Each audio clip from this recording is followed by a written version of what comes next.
塔利班对两邻国提出领土需求，却让我国很为难，这究竟是为什么？阿富汗塔利班建立临时政权后，展现出来与以往不同的包容性和灵活性，着力恢复阿富汗经济，似乎一切都在朝好的方向发展。但是，阿富汗近期向巴基斯坦和伊朗提出领土要求，被两国拒绝，这是为什么？今天就让我们一起来看一看。在观看的过程中，不要忘了点赞关注。1. 阿富汗对巴伊提出领土需求。阿富汗位于亚洲中西部，国土面积 64.75 万平方公里，人口约为3220万。该国首都喀布尔位于阿富汗东部地区，是该国最大的城市。阿富汗地理位置优越，还有丰富的资源，这些因素相加，使得阿富汗成为国际势力的角逐场，战争频频。尽管美国已经从阿富汗撤军，但是常年战争成为极端恐怖势力的温床。阿富汗境内的恐怖势力徒增，由个位数增加到20多个，国家安全指数世界最末。伊朗位于亚洲的西南部，南部是波斯湾的阿曼湾，扼守阿拉伯海进出波斯湾的门户霍尔木兹海峡。险要的地理位置使得伊朗有了欧亚路桥的称呼。伊朗国土面积约 164.5 万平方公里，人口8502万。伊朗首都是德黑兰，这里是伊朗的政治中心，也是伊朗最大的城市。伊朗资源丰富，尤其是油气资源，但是因为伊核问题带来的制裁，伊朗石油产量大幅下降。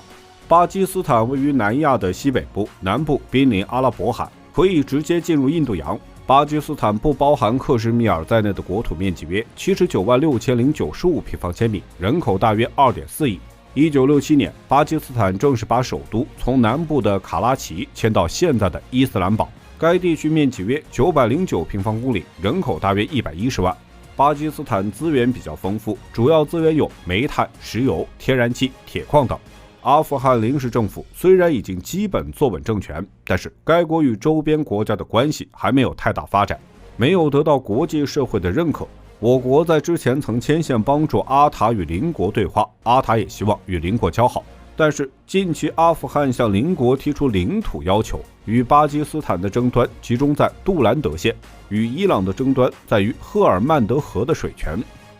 2. 三国领土争端的由来。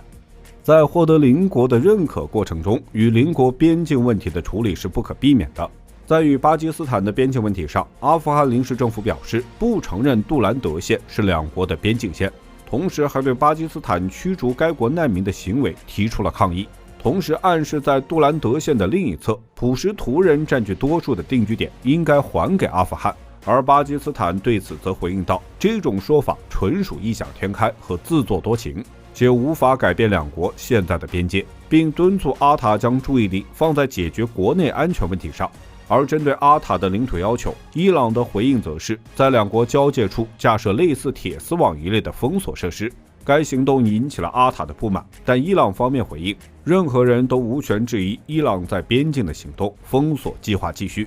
伊朗与巴基斯坦并没有发表联合声明，但是从两国的回复都可以看出，在边境问题上与阿塔无法达成共识。首先来看阿富汗与巴基斯坦争议的杜兰德县。阿富汗与巴基斯坦的边界线一直没有正式划定，杜兰德县是英属印度时期划定的，目的是确定阿富汗与英属印度之间的势力范围。从严格意义上来说，这条线并不属于边界线，更多的是势力范围线。1893年，英属印度政府外务大臣莫默杜兰德与阿富汗政府谈判，单方面划定了阿富汗与英属印度的国界线，两国签署了杜兰德县协议。印巴两国独立后，杜兰德县就成了阿富汗与巴基斯坦的边界线。而且英国在划定这条线时，完全没有考虑当地的民族、风俗和文化背景，导致沿线的普什图族被划分到两个国家，成为阿富汗与巴基斯坦之间争议的根源。这条线并没有获得阿富汗政府的认可，